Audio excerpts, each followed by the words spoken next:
은혜로 교회 이탄, 피지섬 신도 감금 및 폭행 사건. 이 사건은 은혜로 교회 교주 신옥주가 남태평양에 있는 섬나라 피지에서 신도들과 함께 집단 생활을 하다가 출국하려는 신도들을 감금하고 집단 폭행한 사건이다. 1편에서 설명했듯이 은혜로 교회는 죄를 고백하기 위한 구마의식으로 타작마당을 행하고 있기 때문에 이런 결과는 당연히 예상된 일이었다.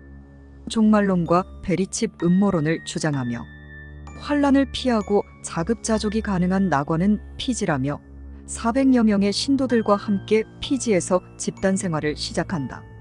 피지로 가기 위해서 모든 재산을 교회에 위임한다는 각서를 쓰고 가야 했다.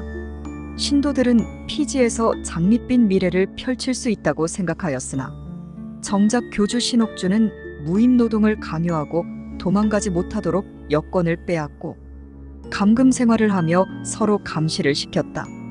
말을 안 듣거나 거스르는 행동을 할 때에는 귀신을 쫓는다며 타작마당을 행하여 신도들을 꼼짝 못하도록 만들었다.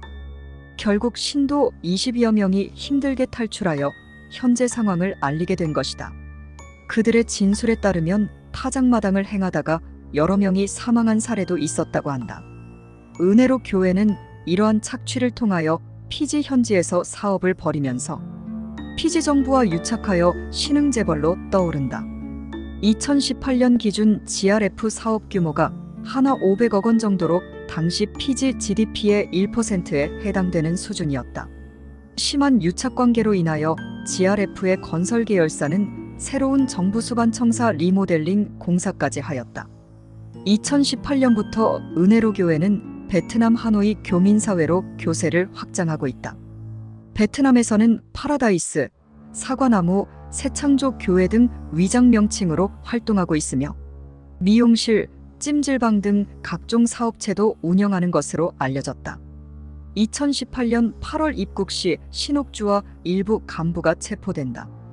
2020년 2월 27일 대법원에서 신옥주에게 징역 7년을 확정하였고 80시간의 아동학대 치료 프로그램 이수 및 10년간 아동 관련 기관 취업 제한을 명했다.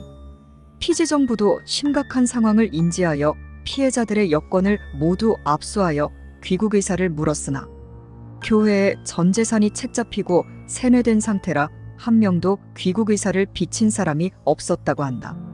2022년 12월 피지 정권이 교체되고 은혜로 교회와 이전 정부의 유착 수사가 진행되고 있다고 한다.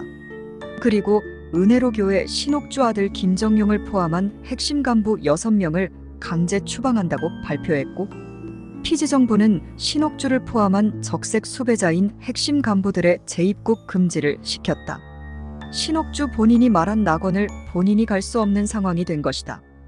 현재 신옥주는 교도소에서도 옥중 목회를 하고 있으며 아직도 은혜로 교회에서는 타작마당을 행하며 신옥주가 돌아오길 기다리고 있다. 국내에서 요식업 사업에 진출했다는 의혹이 강한데 은혜로 교회 신도들이 많이 근무하고 있는 지알 해마루 감자탕, 지알 해마루 도시락이 이쪽이라는 말이 있다. 은혜로 교회 피해대책위원회는 최근 탈출자들과 함께 은혜로 교회와 신옥주를 상대로 제3차 기소를 준비하고 있다고 밝혔다. 출처 나무위키. 나누고 싶은 이야기 있다면 댓글 남겨주세요.